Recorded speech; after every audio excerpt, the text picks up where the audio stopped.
Sejam muito bem-vindos a mais um vídeo da série História do Cristianismo aqui do canal, em que hoje vamos conhecer o que as fontes mais antigas, ali dos séculos I e II, nos dizem sobre o apóstolo Pedro. Será que ele esteve mesmo na cidade de Roma? Ele fundou essa igreja? Ele morreu como mártir e foi de fato o primeiro papa?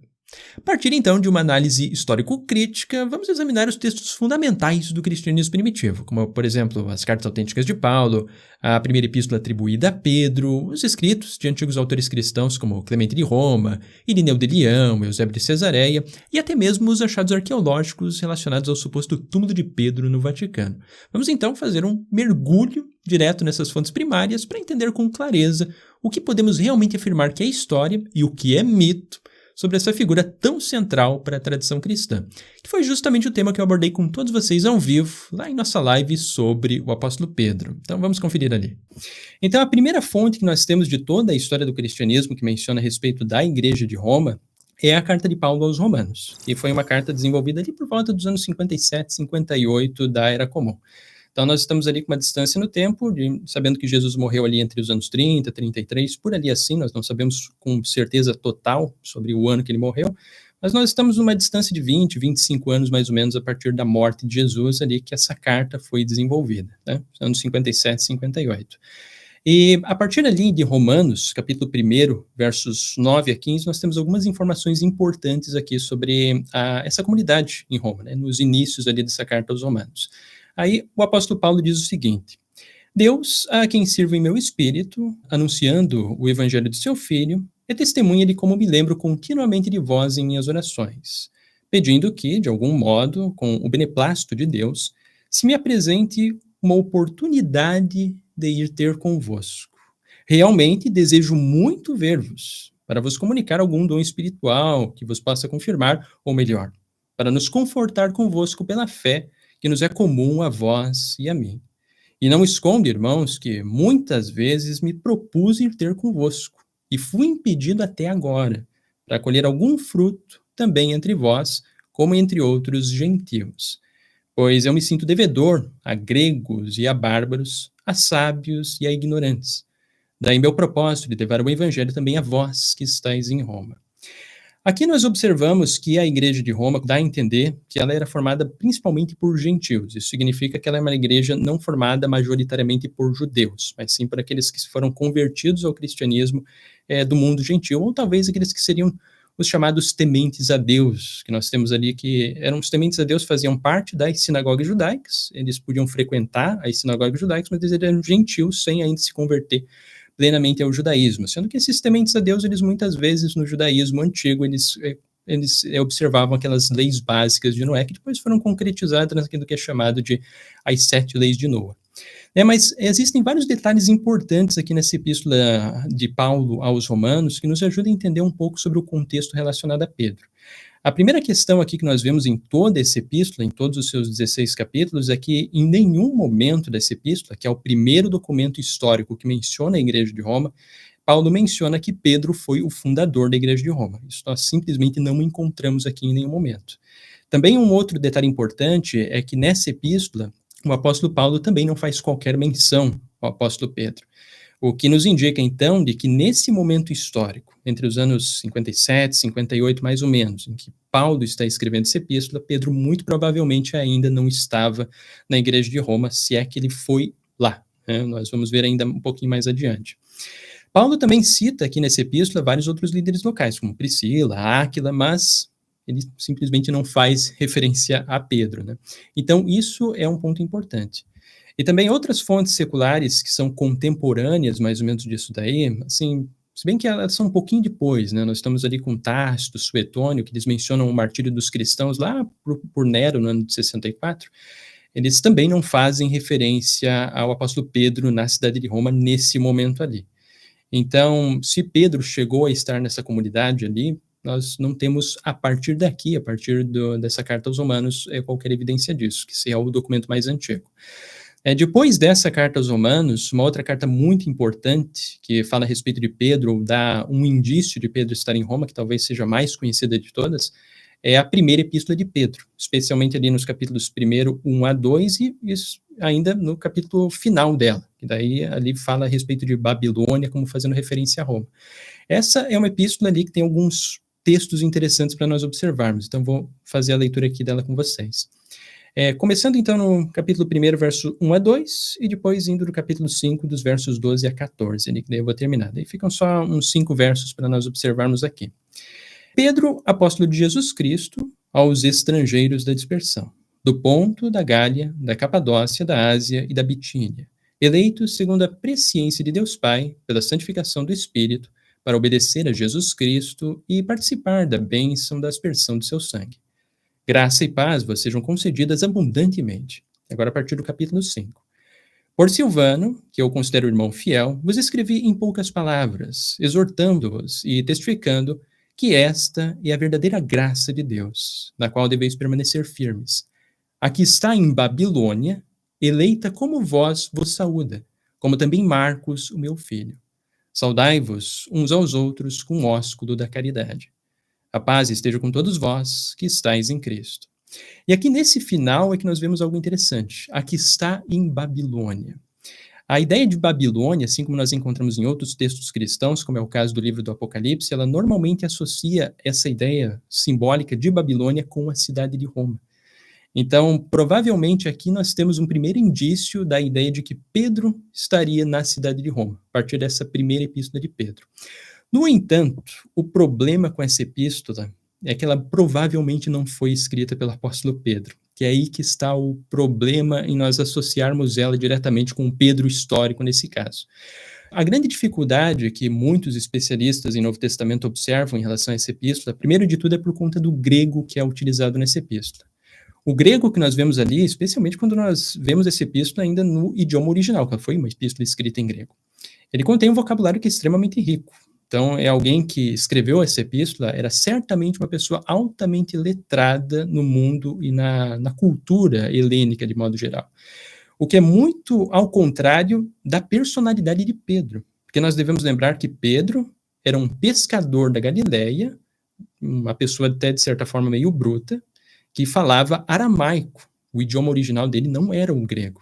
Ainda um outro aspecto nesse sentido também que nós devemos observar, um outro texto também que fala a respeito de Pedro, é Atos dos Apóstolos, capítulo 4, verso 13, em que ali Pedro é chamado, ali nesse texto, ele é considerado como sendo uma pessoa iletrada e inculta, o que vai justamente ao contrário do que nós observamos aqui nessa epístola de Pedro. Então, aqui nós podemos lançar já, com essa questão relacionada ao grego, algumas hipóteses sobre quem poderia escrever. Primeiro de tudo, que é uma hipótese que até muitos apologistas cristãos levantam, essas coisas assim, que Pedro, nesse meio tempo, entre os eventos relacionados a Atos dos Apóstolos e até o seu martírio, que tradicionalmente é entendido como ocorrendo no tempos de Nero, ali entre os anos 64 da Era Comum, ele poderia ter aprendido grego. Só que o problema com isso é porque aprender o grego e aprender a se expressar de forma tão adequada assim em grego exige muito e muito tempo. E essa epístola contém um grego que realmente é muito rico para uma pessoa que estaria ali ocupada com certos afazeres na igreja, visitando outras igrejas. Conforme também o apóstolo Paulo menciona, ele seria um apóstolo que estaria destinado aos judeus e essas coisas assim. Será que ele realmente teve todo esse tempo para poder estudar o grego assim de forma tão adequada? Será que não haveriam coisas mais importantes e imediatas para Pedro ali desenvolver? Então essa é uma primeira questão. Nós temos aqui, claro, uma hipótese que pode ser levantada nesse sentido. Talvez o apóstolo Pedro pode ter aprendido grego, mas é um tanto difícil, sabendo as circunstâncias que nós temos ali no primeiro século. Uma outra hipótese que nós também podemos levantar nesse sentido é que Pedro pode ter simplesmente usado um secretário. Se ele falava aramaico, quem sabe o secretário dele poderia ter contribuído ali para escrever essa epístola. No entanto, a forma como essa epístola ela é construída, junto com todo o seu estilo de argumento, que é característico do mundo helênico, também não corrobora em favor dessa ideia. Porque alguém que fala em aramaico e se expressa dessa forma como um pescador da Galileia, é difícil ele moldar de forma assim tão boa quanto o grego que nós encontramos nessa epístola. Além disso, existe também uma outra particularidade importante aqui nesse texto, que é a ausência de memórias a respeito do Jesus histórico, ou de qualquer menção de um convívio direto com Jesus. Se o apóstolo Pedro, que foi alguém que teria estado em contato com o Jesus histórico, por que que em toda essa epístola ele não faz qualquer tipo de menção disso? Seria algo que nós deveríamos esperar se a epístola fosse escrita por ele. Então também é mais uma questão de dúvida que nós encontramos aqui. Também um outro problema em relação a essa epístola é a pouca menção que nós encontramos ali sobre a própria vida de Pedro, seu ministério. Nós não encontramos quase nada ali. Também isso são questões estranhas que nós observamos com essa epístola. E ainda uma outra questão é a dependência de teologia paulina. Nós observamos aqui nessa epístola que ela basicamente ela concorda com tudo aquilo que Paulo escreve a respeito do sofrimento, a respeito da ideia da graça, da submissão às autoridades, as mesmas formas cristológicas que o apóstolo Paulo utiliza em suas epístolas, em sua teologia. Então, como que isso poderia coincidir, sabendo que lá em Gálatas, no capítulo 2, tanto Pedro quanto Paulo ali, eles têm atritos entre si, um discute junto com o outro. Então, isso também é mais uma questão que causa uma certa estranheza em relação a essa epístola. Ainda um outro ponto é a questão do amplo aspecto geográfico dela. Ela é uma carta dirigida a províncias da Ásia Menor, como Ponto, Galácia, Capadócia, Ásia, Bitínia, e ela parece ali, conforme é descrita nessa epístola, ser desenvolvida para gentios convertidos. Nós encontramos ali tanto, só que eu não cheguei a fazer a leitura desses textos aqui com você, para não ficar tão grande, mas ali, se nós observarmos, por exemplo, o 1 Pedro, capítulo 1, verso 18, e também o capítulo 2, verso 19, está ali fazendo referência a gentios convertidos. Então, se o apóstolo Pedro era um apóstolo endereçado aos judeus, por que aqui ele está tão preocupado assim com os gentios? Também é mais uma coisa estranha em relação a essa epístola. Então, é por conta dessas questões, ainda outras que os críticos levantam, que dá a entender que muito provavelmente essa epístola realmente não foi escrita pelo apóstolo Pedro.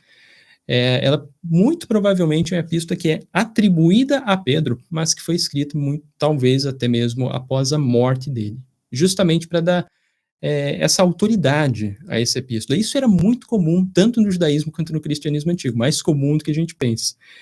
Até essa ideia de que as pessoas às vezes escreviam epístolas, que até foi uma das perguntas que eu já recebi em alguns comentários aqui de vocês no YouTube, mas como assim? Escrever uma epístola em nome de alguém, ela não estaria ali simplesmente mentindo para aquela comunidade, dizendo que é Pedro, sendo que não é Pedro, ou em outras circunstâncias, não estaria alguém mentindo que é Paulo, sendo que ele não é Paulo? E isso realmente acontecia. Tanto é que, se nós observarmos uma fonte posterior a essa, já ali no final do século II para o século III, que é Tertuliano, especialmente ali no seu escrito De Baptismo, no capítulo 17, ele menciona que ele encontrou uma pessoa da igreja que estava falsificando documentos em nome de Paulo. Justamente ali diz que era por amor a Paulo e essas coisas assim, mas nós vemos aqui que alguém da igreja foi pego em flagrante fazendo isso. Então, o mesmo pode ter acontecido também com essa primeira epístola de Pedro. E ali sobre Tertuliano até é interessante, nós vemos esse texto aqui que ele tem uma contribuição importante para a história do cristianismo de forma geral. Ele diz o seguinte, lá em De Baptismo, capítulo 17. Se alguns escritos sob o nome de Paulo usam o exemplo de Tecla para permitir que mulheres ensinem e batizem, saibam que na Ásia, um presbítero que compôs este escrito, os Atos de Paulo e Tecla, como se fosse sob o nome de Paulo, após ser descoberto e confessar que o fizera por amor a Paulo, foi deposto de sua função. Então aqui nós vemos claramente que ali nesses tempos ali da menção de Tertuliano, ocorria isso ainda. Era normal de acontecer assim. Embora fosse recriminado quem fosse pego fazendo isso, isso realmente acontecia. Os cristãos, assim como os judeus, eles falsificavam documentos para que esse documento ganhasse ali um aspecto de autoridade no meio da igreja ou no meio do judaísmo, como era o caso da tradição judaica. E existem vários outros exemplos de textos que também fazem isso. Por exemplo, no judaísmo nós temos o primeiro livro de Enoque, que é um texto que é falsamente atribuído a Enoque. Temos o Testamento dos 12 Patriarcas, a Assunção de Moisés, o Apocalipse de Abraão, o livro dos Jubileus. Também, agora no aspecto dos cristãos, que também acontecia da mesma forma como o judaísmo, nós temos o Evangelho de Tomé, o Evangelho de Pedro, Atos de Paulo e Tecla, que nós vimos ali com Tertuliano, o Evangelho de Filipe, o Apocalipse de Pedro, que nós vimos numa live anterior, que até o quarto século era ainda discutido se ele seria aceito ou não. Ele foi um escrito também falsamente atribuído a Pedro. A Epístola de Paulo aos Laodicenses, que é falsamente atribuído a Paulo por alguém que tentou ali preencher a lacuna que nós encontramos lá em Colossenses, capítulo 4, verso 16, que menciona que Paulo teria enviado uma epístola aos Laodicenses que simplesmente acabou se perdendo na história. Temos também o Evangelho de Maria e várias outras coisas. Assim como também no próprio Novo Testamento. Como nós já observamos em vários outros vídeos aqui do canal que eu apresentei para vocês, nós temos hoje 7 epístolas de Paulo que são autênticas, mas nós temos outras epístolas que fazem parte do Novo Testamento que são falsamente atribuídas ao apóstolo Paulo, isso é, algum cristão escreveu essa epístola, talvez por amor a Paulo, conforme nós encontramos ali com Tertuliano, mas atribuiu falsamente ao apóstolo Paulo, para que essa epístola ganhasse ali um respeito na comunidade. Como é o caso, por exemplo, do que acontece com 2 Tessalonicenses, Colossenses, a epístola aos Efésios, 1 e 2 Timóteo, também a epístola de Tito, Tiago, Judas, e, como nós observamos aqui também, com 1 Pedro e posteriormente com 2 Pedro, que é o último livro que faz parte do Novo Testamento, que é a epístola que foi desenvolvida ali já provavelmente na primeira metade do segundo século, entre os anos 120 e 150 mais ou menos. Então isso acontecia muito naquele tempo, e entrou inclusive para dentro do cânon do Novo Testamento. Então é por conta disso que, embora aqui em 1 Pedro, nós temos aquilo que seria o primeiro indício histórico da ideia de Pedro estar ali na Babilônia ou estar em Roma, embora existe esse indício, o problema de nós utilizarmos esse documento como uma fonte histórica para o apóstolo Pedro estar em Roma, é porque, infelizmente, o autor dessa epístola, não tem como dizer de outra forma, ele está mentindo. Ele não é Pedro que está escrevendo ali. Talvez ele tivesse ali alguma tradição que remontasse a Pedro, mas não é Pedro que escreveu essa epístola. Então é por isso que essa epístola, 1 Pedro, nós não podemos utilizar ela como uma evidência histórica concreta de que Pedro foi em Roma. Nós podemos talvez até tentar colocar aqui um talvez para Pedro estar lá. Quem sabe esse autor teve em contato com Pedro e escreveu ali Memória de Pedro. Mas como uma prova conclusiva, uma evidência de 100% de certeza, isso realmente nós não podemos. Então, após essa epístola, que infelizmente não pode ser usada de forma concreta, para nós utilizarmos então como uma prova, uma evidência histórica de que Pedro esteve em Roma, um outro documento importante é a primeira carta de Clemente aos Coríntios, especialmente ali a partir do capítulo 5, versos 1 a 4, que ela foi desenvolvida ali no final do século I, então nós estamos mais ou menos por volta do ano 96. Todavia, deixando os exemplos antigos, examinemos os atletas que viveram mais próximos de nós. Tomemos os nobres exemplos da nossa geração. Foi por causa do ciúme e da inveja que as colunas mais altas e justas foram perseguidas e lutaram até a morte. Consideremos os bons apóstolos. Pedro, pela inveja injusta, suportou não uma ou duas, mas muitas fadigas.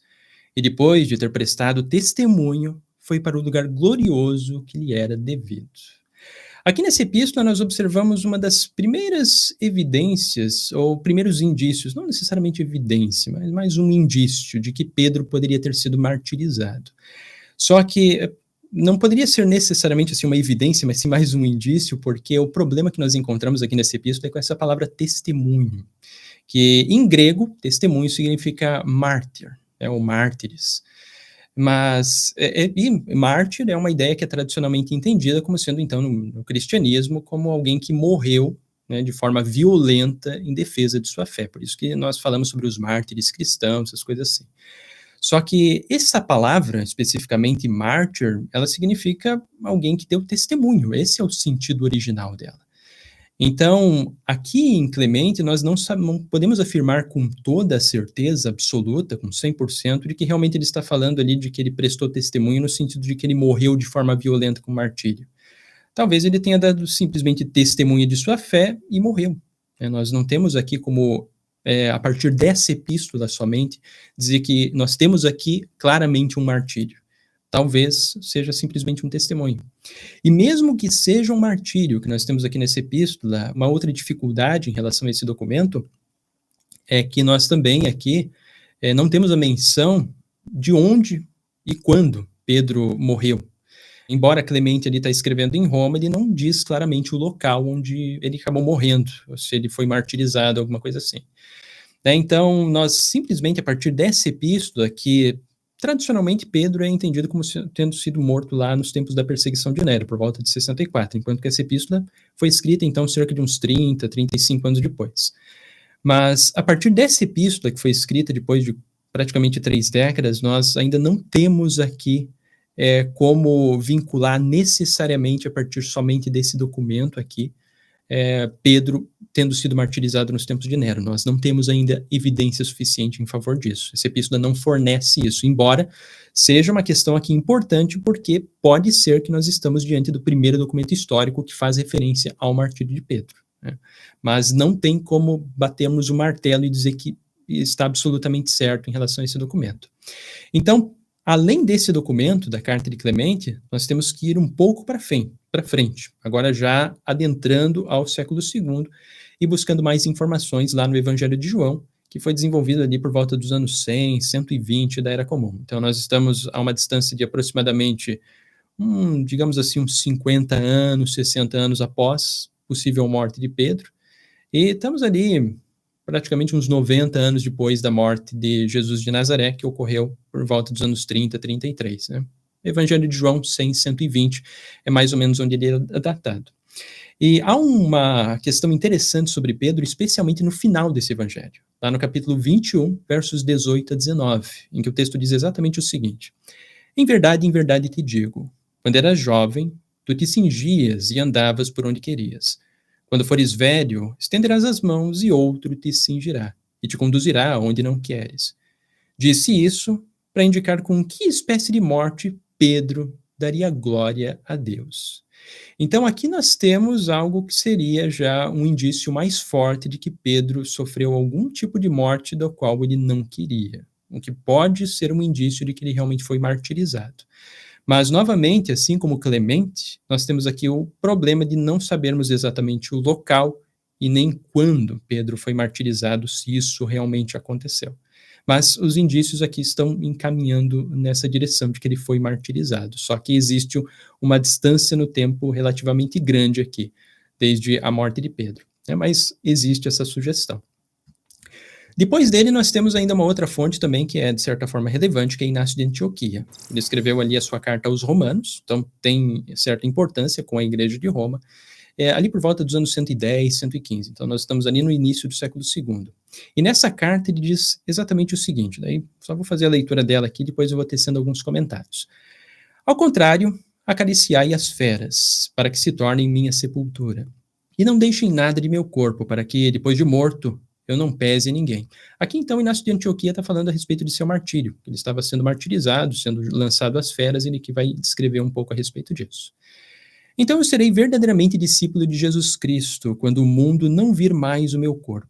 Suplicai a Cristo por mim, para que eu, com esses meios, seja vítima oferecida a Deus. Não vos dou ordens como Pedro e Paulo. Eles eram apóstolos, eu sou um condenado. Eles eram livres, e eu até agora sou um escravo. Contudo, se eu sofro, serei um liberto de Jesus Cristo, e ressurgirei nele como pessoa livre. Acorrentado, aprendo agora a não desejar nada. Então aqui nós vemos que existe uma menção de Pedro e Paulo, que Inácio de Antioquia ali faz aos cristãos de Roma.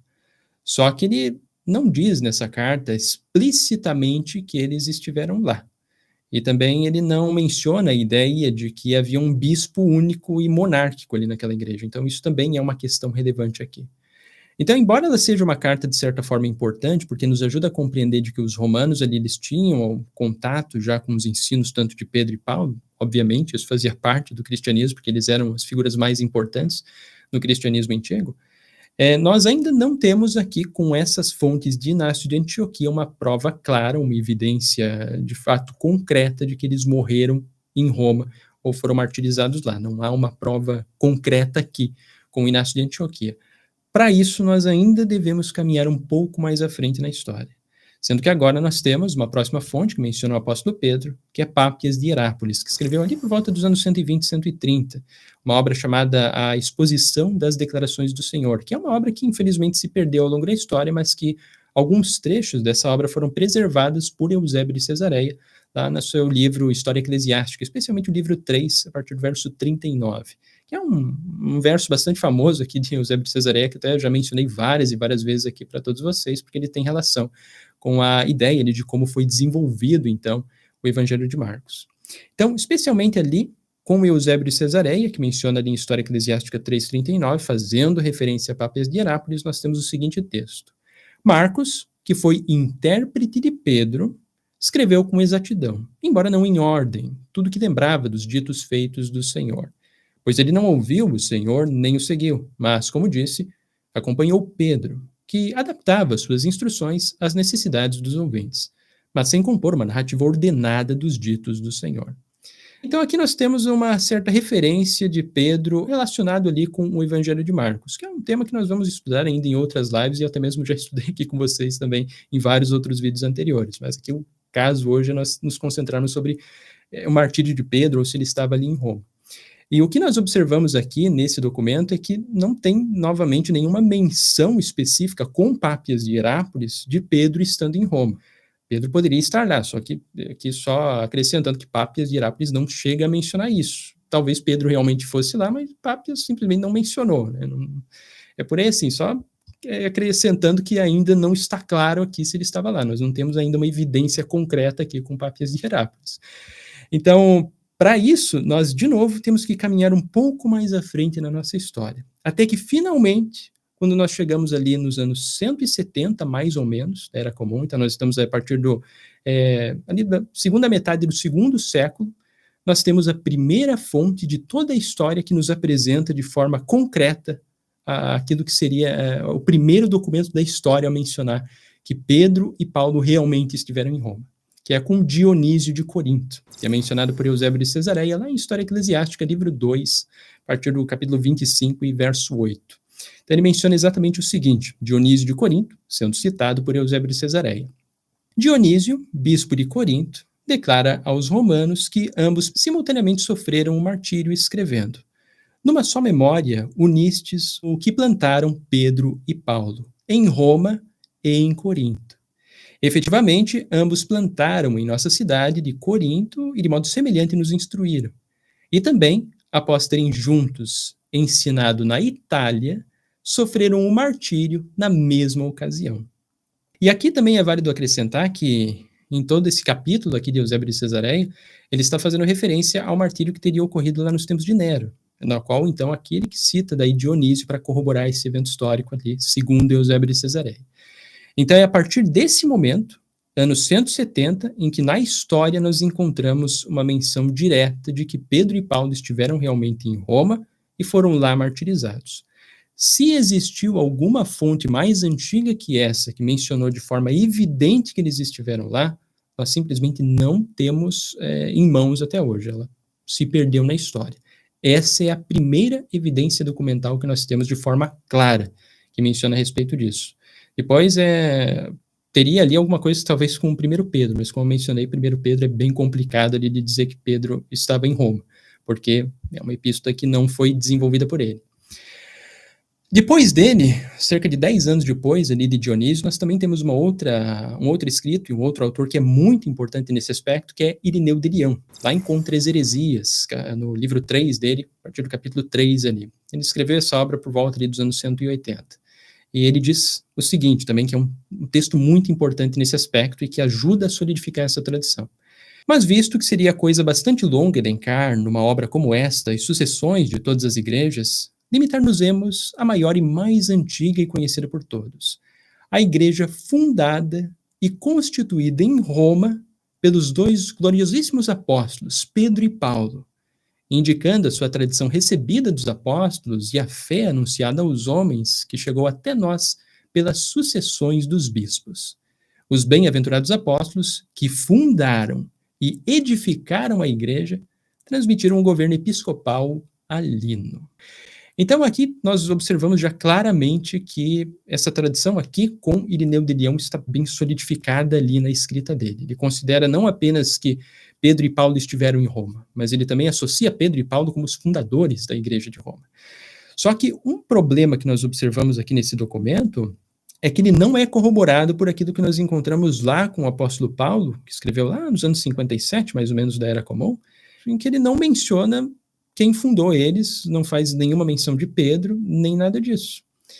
Então, nós não temos aqui nenhuma fonte antiga que possa corroborar de forma concreta aquilo que Irineu de Lyon está escrevendo aqui.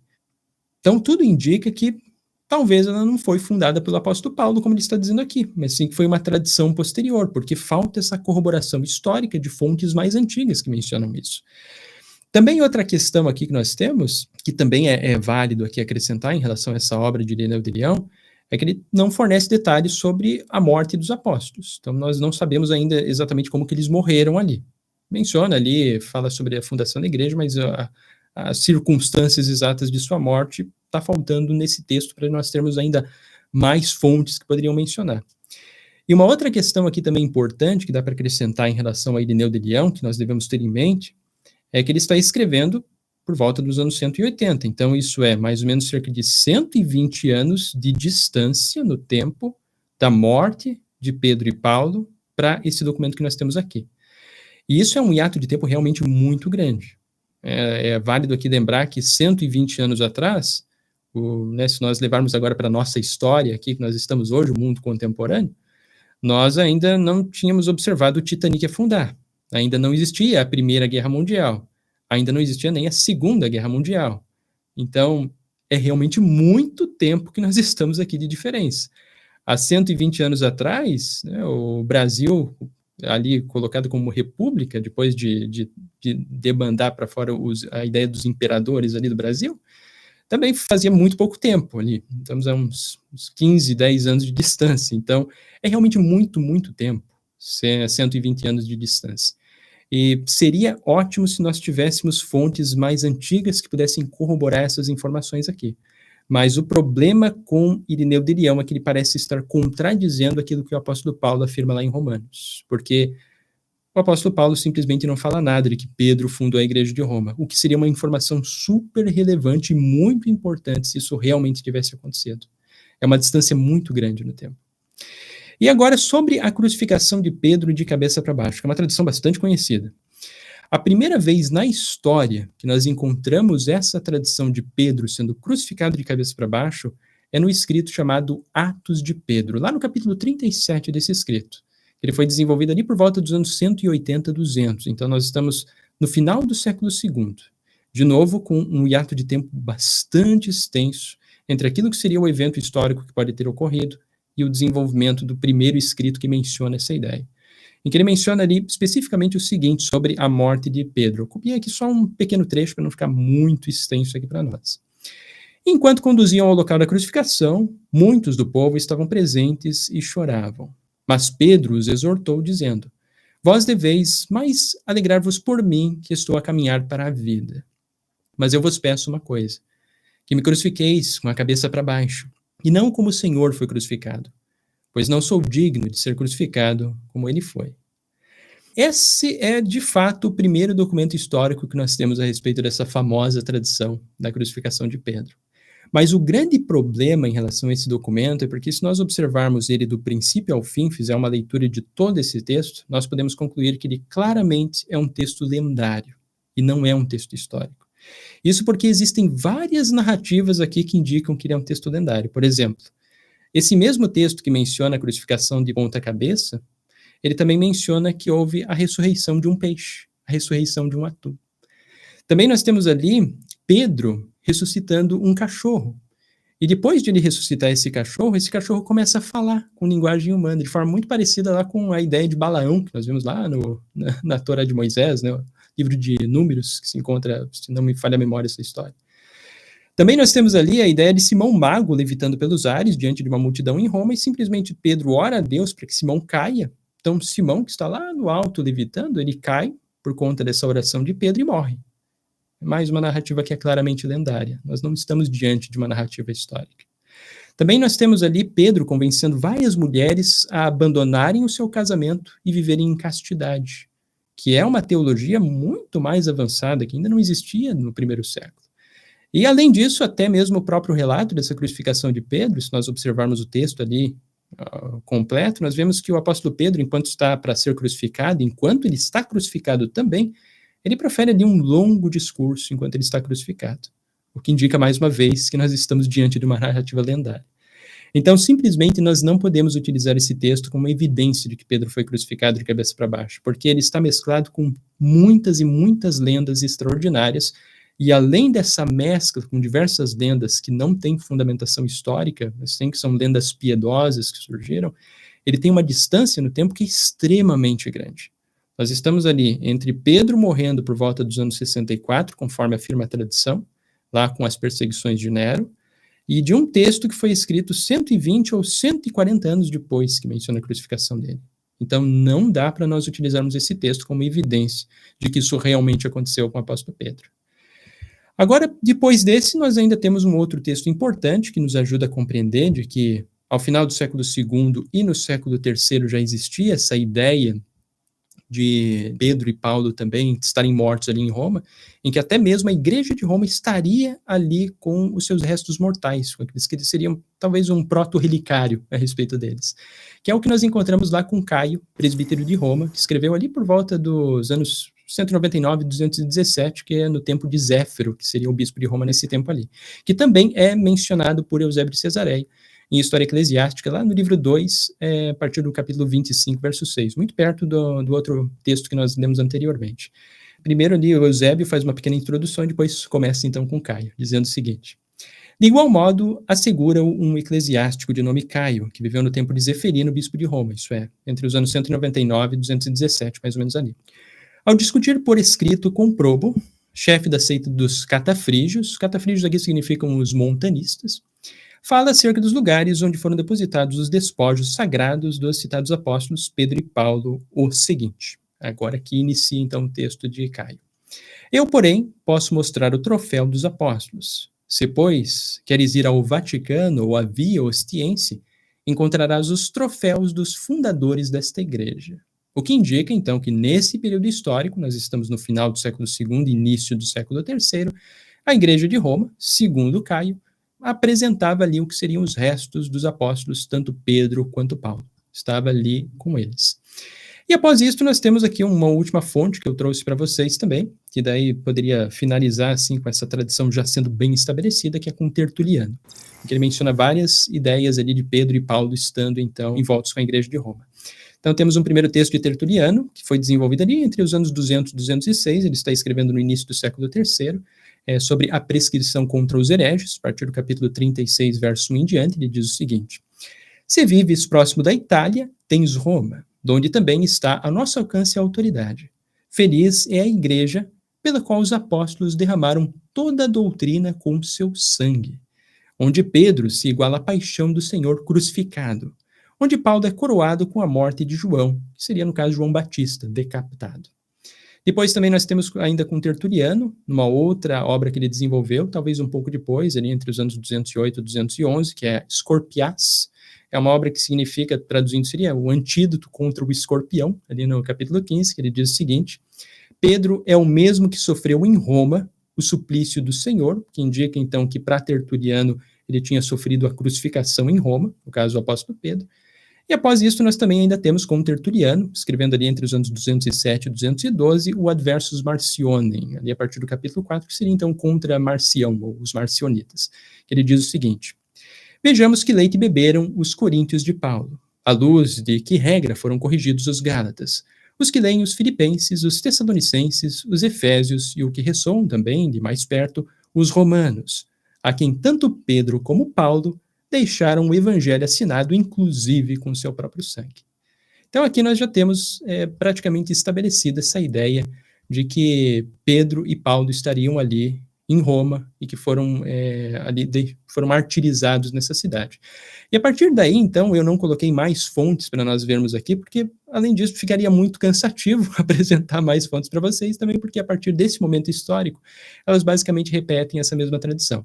Então, se nós observarmos, por exemplo, com Hipólito de Roma, Cipriano de Cartago, Lactâncio, Eusébio de Cesareia, Jerônimo, Paulo Orósio, Agostinho, e assim vai, vários outros escritores eclesiásticos, todos eles vão corroborar nesse sentido já estabelecido essa tradição, de que Pedro foi o bispo de Roma, que ele esteve em Roma, fundou essa igreja e que ele foi martirizado em Roma.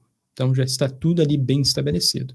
Mas o que nós observamos aqui é que esse estabelecimento dessa tradição ele se dá, conforme a documentação histórica, somente a partir da segunda metade do século II. Antes deste período histórico, então metade do século II para baixo, e principalmente ainda no século I, nós não temos evidências claras sobre o local e o modo como os apóstolos morreram. E também nós não temos ali uma evidência clara e firmemente estabelecida, que nós podemos, assim, bater o martelo e dizer com firmeza e com total segurança de que eles estiveram lá com base só nessa documentação mais antiga. Mas existe ainda uma outra questão aqui que é interessante, que é válido também acrescentar, além dessas fontes documentais, que é a própria arqueologia. Que lá em 1942, então lá nos tempos do Papa Pio XII, foi feita uma escavação ali no Vaticano, que até muitos de vocês já perguntaram sobre isso, sobre aqueles restos que são normalmente atribuídos ao apóstolo Pedro.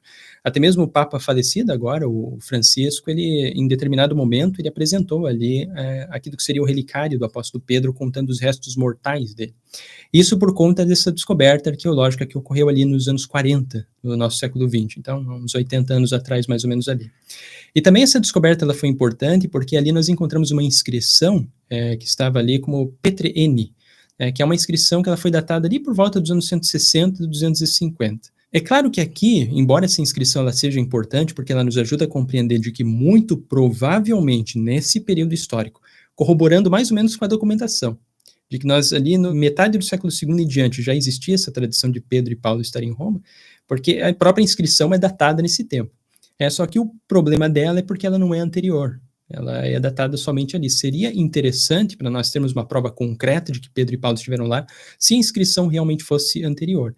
O que nós temos ali que talvez seja anterior são os ossos que foram encontrados ali, porque segundo os arqueólogos que estudaram esses restos ali humanos que se encontram, seria de um homem relativamente robusto, com cerca de 60, 70 anos, que teria sido enterrado por volta do século I.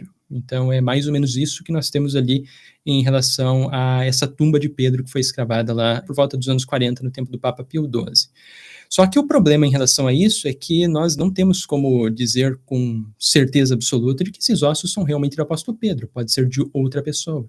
Tanto é que a própria inscrição que nós observamos ali foi datada somente entre os anos 160 e 250, então não é uma prova concreta de que nós temos Pedro ali.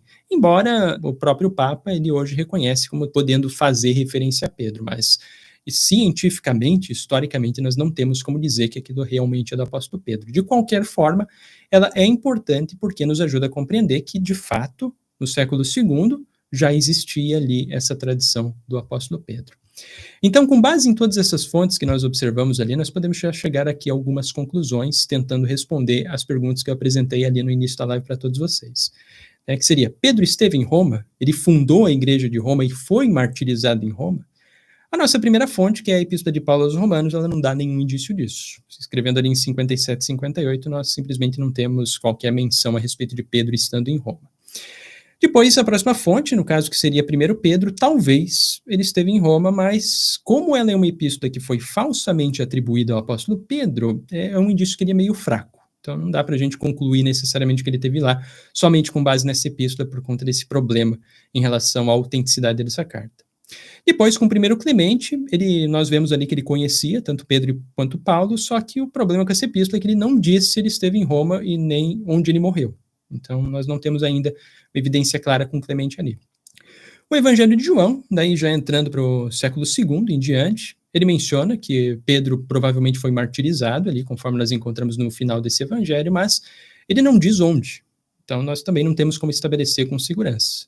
Depois nós temos Inácio de Antioquia aos romanos, e que ele associa Pedro e Paulo aos romanos, mas novamente também tem um problema de não dizer o local onde eles morreram, onde eles foram martirizados. Depois nós também temos Pápias de Herápolis, que fala ali sobre Marcos estar em contrato com Pedro, essas coisas assim relacionadas ao evangelho, mas também nenhuma menção de Pedro estando em Roma. Até que, finalmente, nos anos 170, nós temos a primeira evidência concreta, que seria o primeiro documento, ao menos, que associa, no caso, Pedro em Roma e também fala que ele foi martirizado lá, que é Dionísio de Corinto. A partir daí, nós temos também Atos de Pedro, que é a primeira menção à crucificação de Pedro de cabeça para baixo, só que o problema é que é um texto lendário. Nós temos também Irineu de Leão, já nos anos 180, que é o primeiro a mencionar Pedro e Paulo fundando a igreja de Roma, só que talvez ele tenha desenvolvido esse texto com motivação teológica, porque ele parece contradizer a própria epístola de Paulo aos Romanos, que em nenhum momento menciona isso. E depois nós temos também essa pequena evidência arqueológica que é bem interessante, que menciona sobre Petri N, que é datada dos anos 160, 250. Então, mais ou menos no mesmo tempo de Dionísio de Corinto, assim como Atos de Pedro e Irineu de Leão. E também, após isto, que seria talvez mais ou menos no mesmo período ali dessa inscrição, Caio, presbítero de Roma, que fala que os restos mortais de Pedro e Paulo estavam em Roma. Até que, então, temos Tertuliano e vários outros autores que mencionam já firmemente estabelecida essa tradição. Então, respondendo essas perguntas, Pedro esteve em Roma historicamente? Podemos responder que talvez, mas não é possível nós afirmarmos isso com total certeza, porque existe esse ato de tempo de mais ou menos, não, de mais de 100 anos entre a suposta morte do apóstolo Pedro, se realmente ela ocorreu ali no ano 64, com Nero, e a primeira fonte que menciona isso. Então, talvez, mas nós não podemos afirmar com segurança, com certeza total, se isso foi assim. Segunda questão, Pedro realmente fundou a igreja de Roma? A resposta para essa pergunta seria mais negativa. Não, é extremamente improvável que Pedro tenha fundado a igreja de Roma. Muito provavelmente ela foi fundada por pessoas anônimas ali em algum momento entre os anos 30 e 50, porque se ela tivesse sido fundada por Pedro, Paulo teria que em algum momento ter mencionado isso. E além disso, o problema disso é que lá em Gálatas, Paulo menciona claramente que Pedro estava sendo um apóstolo destinado aos judeus. E a igreja de Roma, ela era majoritariamente, como nós observamos ali até na própria epístola de Paulo, tinha mais gentios do que judeus. Então, é difícil afirmar que Pedro, no caso, fundou a igreja de Roma. É muito improvável que isso tenha acontecido historicamente. Em relação ao martírio, Pedro foi martirizado em Roma? Talvez, mas não é possível também nós afirmarmos com total certeza, justamente por conta desse ato de tempo de mais de 100 anos até aparecer uma fonte que mencione isso. Então, o que nós podemos concluir a partir disso é que nós estamos numa área bem cinzenta. Infelizmente, nós não temos fontes o suficientes para afirmar com total certeza que isso realmente aconteceu, como essa rica tradição da igreja assim menciona. Agora, a pergunta final, que é, no caso, a pergunta que motivou até a live de hoje, por conta de ser, inclusive, o tempo que nós estamos vivendo aqui com a morte do Papa Francisco, com o conclave que vai ter nessa próxima semana. Podemos afirmar que Pedro foi Papa de Roma? Bom, a primeira fonte que nós temos para tentar investigar sobre essa questão é Mateus, capítulo 16, verso 18 a 19, que é a mais famosa de todas, que foi escrito ali, é um texto que foi desenvolvido ali por volta dos anos 80, 90. Esse texto ele diz exatamente o seguinte: também eu te digo que tu és Pedro, e sobre esta pedra edificarei minha igreja, e as portas do inferno nunca prevalecerão contra ela. Eu te darei as chaves do reino dos céus, e o que ligares na terra será ligado nos céus, e o que desligares na terra será desligado nos céus. E aqui parece afirmar essa prioridade de Pedro. Mas o problema histórico, que é porque infelizmente, ou felizmente, na verdade não tem, ela é uma frase que não foi dita pelo Jesus histórico. Ela claramente foi uma frase inventada pelo evangelista Mateus para colocar isso na boca de Jesus. E os escritores, assim, os estudiosos acadêmicos que estudam sobre a questão relacionada a Mateus, observam isso, que o Jesus histórico não poderia ter dito isso que está aqui por uma série de razões. A primeira delas é a falta de múltipla atestação. Uma frase tão importante como essa que nós encontramos aqui em Mateus, é muito estranho ela não ser mencionada em nenhum outro lugar do Novo Testamento inteiro. Ela não é mencionada por nenhum outro evangelista. E, inclusive, ela parece contradizer até mesmo o que a própria apóstolo Paulo falou lá em Gálatas, que se encontrou discutindo com o apóstolo Pedro. Se ele estava discutindo com o apóstolo Pedro, e eles sabiam disso, que o que o Pedro falasse seria, assim, a palavra final, isso não deveria ter acontecido. O que é mais um indício de que realmente foi o evangelista aqui que desenvolveu esse texto. Outra questão também, que contradiz a própria ideia e a mensagem de Jesus, é porque se nós observarmos o evangelho de Marcos, assim como observarmos os evangelhos de forma geral e entender qual era o centro da mensagem do Jesus histórico, a principal preocupação de Jesus estava relacionada à vinda iminente do reino de Deus. Não havia ainda, nos tempos de Jesus, uma preocupação em fundar uma igreja, que teria ali bispos monárquicos que dariam continuidade. Isso é uma coisa que ainda não tem com o Jesus histórico. É um desenvolvimento teológico e eclesiológico que se dá posteriormente, já depois da morte de Jesus, já depois que essa grande expectativa escatológica da vinda iminente do reino, ela começa a ficar um pouco mais fria no cristianismo, que nós temos, então, essa ideia sendo ali desenvolvida. Então, a conclusão que os acadêmicos, especialistas em Mateus chegam é que esse texto muito, assim, praticamente certo, que ele foi desenvolvido, ou, em outras palavras, inventado pelo evangelista Mateus, ou talvez por sua comunidade que começou a desenvolver essa ideia, porque era importante para aquela comunidade, naquele momento, apresentar de que Pedro realmente seria relevante, apresentar essa autoridade petrina. Depois de Mateus, nós temos ainda uma outra questão interessante que nos ajuda a esclarecer sobre essa questão de Pedro sendo o primeiro bispo de Roma, que é Filipenses, que é uma carta autêntica do apóstolo Paulo, capítulo 1, versos 1 a 2, que foi desenvolvida ali por volta dos anos 51, 55, mais ou menos por ali. Então, Paulo escreve o seguinte: Paulo e Timóteo, servo de Cristo Jesus, a todos os santos em Cristo Jesus que estão em Filipos, com os seus episcopos e diáconos. A vós, graça e paz da parte de Deus nosso Pai e do Senhor Jesus Cristo. E aqui nessa carta devemos prestar atenção exatamente nesse início dela, com seus episcopos e diáconos. Não há nenhum indício nessa carta de que nos anos 50 nós já temos a ideia nas igrejas estabelecidas de um bispo monárquico que estaria governando a igreja. O que nós observamos aqui é que existiam líderes diversos, ali, como diz, episcopos e diáconos que governavam a igreja, e não um bispo monárquico já estabelecido ali. Um outro texto também importante nesse sentido, que foi desenvolvido já um pouco mais tarde, que é Atos dos Apóstolos, capítulo 20, verso 17, sendo escrito ali por volta dos anos 80, 90. De Mileto mandou emissários a Éfeso para chamarem os anciãos, presbíteros, daquela igreja. O que novamente nós observamos aqui, que em Éfeso, ao menos ali, que nós temos, não há um bispo monárquico ainda estabelecido. São os anciãos que comandam a igreja. Isso ocorre porque nesse período histórico que nós estamos aqui, então século I ainda, nós devemos lembrar que o cristianismo surgiu como um movimento que fazia parte do judaísmo. E no judaísmo, nas sinagogas, não havia uma figura central que comandasse aquela sinagoga ainda institucionalizado naquele momento. O que nós tínhamos em muitas sinagogas judaicas também era esse modelo de anciãos que governavam, um conselho de anciãos que liderava uma determinada comunidade judaica, justamente porque eles eram inspirados na ideia do sinédrio que existia em Jerusalém, com 72 anciãos, e sinédrios menores em algumas comunidades, que eram constituídos por um pouco mais de 20 anciãos, por ali assim. Então, esse modelo judaico, ele influenciou também o cristianismo primitivo, não começou o cristianismo já com um bispo monárquico. Haviam líderes e anciãos que governavam essas comunidades. E uma outra questão também importante, que é válida acrescentar, que é sempre bom lembrar, é que o cristianismo primitivo não era simplesmente aquilo que nós podemos dizer no singular como o cristianismo primitivo.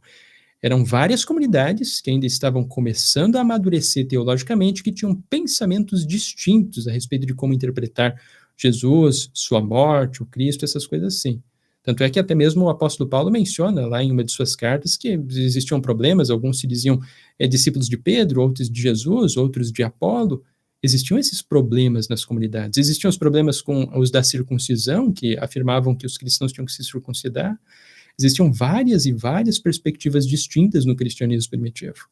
E muitas então seria correto, né, nós falarmos historicamente como cristianismos no plural, primitivos, porque ainda havia muitas comunidades que estavam ali começando a amadurecer. Elas não eram plenamente unificadas teologicamente ali, e ainda não existia um bispo monárquico que as governava, conforme nós observamos aqui com essas fontes.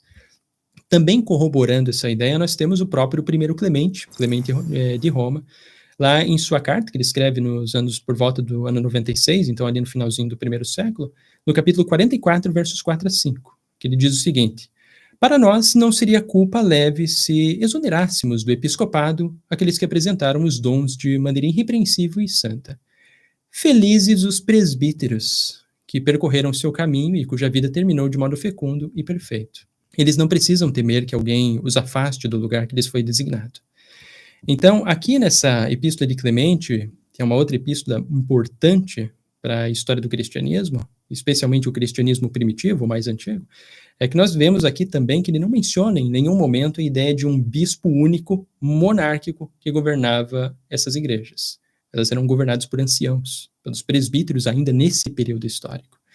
E também nós temos o Didaqué, que foi escrito ali por volta do finalzinho do século I para o início do século II, então mais ou menos entre os anos 70 e 120, que Didaqué diz o seguinte: escolham para vocês bispos e diáconos dignos do Senhor. Eles devem ser homens mansos, despreendidos do dinheiro, verazes e provados, porque eles também exercem para vocês o ministério dos profetas e dos mestres. E aqui, de novo, ele usa o plural, bispos e diáconos, o que é mais um indício de que, nesse momento, a igreja, talvez, ela ainda não fosse liderada por um único bispo. A ideia de um bispo monárquico, que seria o sucessor dos apóstolos, essas coisas assim, ela começa a surgir pela primeira vez na história, nós observamos numa documentação histórica informando isso, com Inácio de Antioquia em suas diversas cartas ali, né? Mas eu trouxe aqui de exemplo somente a carta Australianos, mas ele menciona isso em várias outras cartas dele. Ele escreve ali no início do século II, então mais ou menos entre os anos 110 e 115.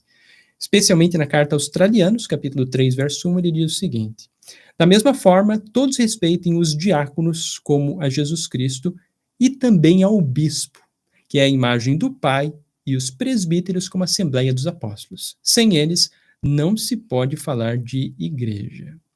Então, aqui nós temos já uma evidência clara de que, nesse período de Inácio de Antioquia, a ideia de um bispo monárquico estava ali sendo colocada.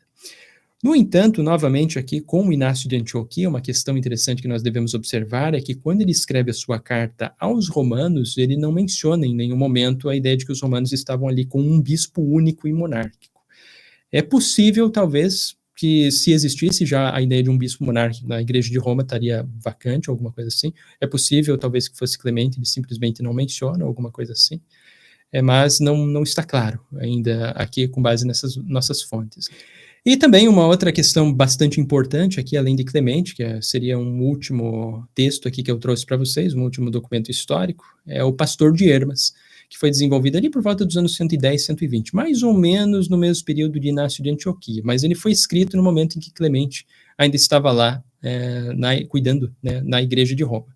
Especialmente na segunda visão, a partir do capítulo 8, verso 3, ele diz o seguinte aqui, Pastor de Hermas: farás 2 cópias do livrinho e as mandarás, uma a Clemente e outra a Grapta.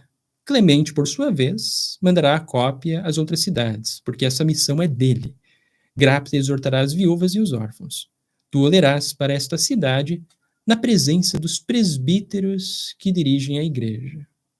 Aqui, talvez, Clemente ainda não era visto aqui ainda como um bispo monárquico, mas talvez como um correspondente externo da igreja. Nós não temos ali como confirmar claramente. E também aqui, com o pastor de Hermas, nós vemos que quem dirigia a igreja da cidade eram os presbíteros, também enfatizando ali o plural dessa ideia.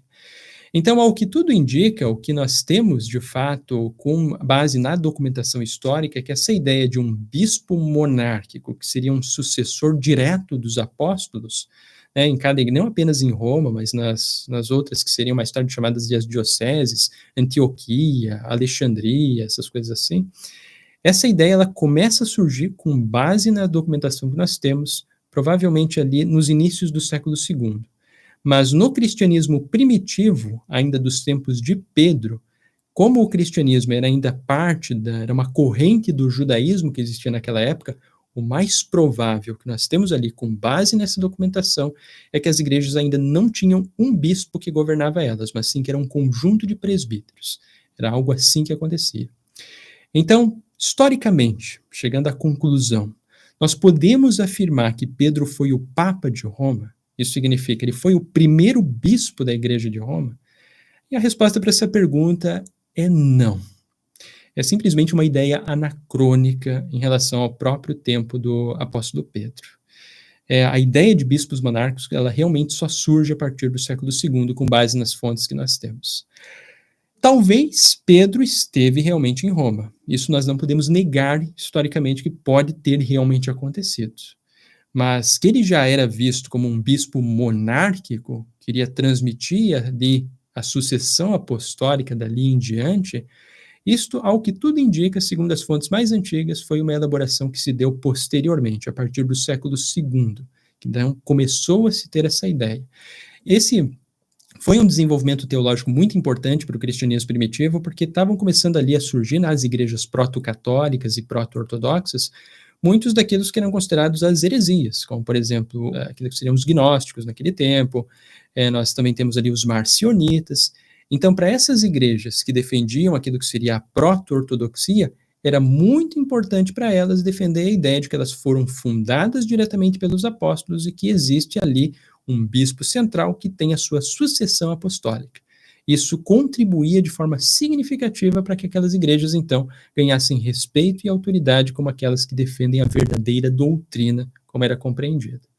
Mas, historicamente, nós não podemos afirmar que Pedro foi, de fato, o primeiro bispo de Roma, porque muito provavelmente essa ideia ainda não existia. Ela era governada por um conjunto de anciãos. É uma ideia que se dá posteriormente.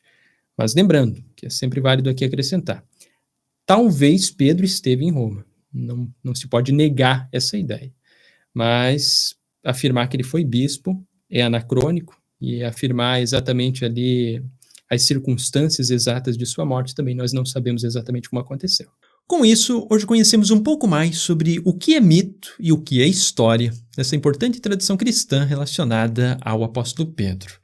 E para aqueles que possuem dúvidas ou sugestões de novas temáticas, vocês podem escrever logo aqui abaixo nos comentários aqui do YouTube. Convido a deixarem o like aqui nesse vídeo para ajudar o canal a crescer e alcançar ainda muitas outras pessoas, e também para aqueles que apreciam os meus trabalhos aqui no YouTube, eu convido a se tornarem membros aqui do canal através do botão Seja Membro, logo aqui abaixo do vídeo, ou ainda um apoiador através da plataforma do Apoia-se, que contribuem muito para que todos os trabalhos aqui no YouTube sejam possíveis. Com isso eu vou ficando por aqui e nos vemos muito em breve nos próximos vídeos aqui do canal.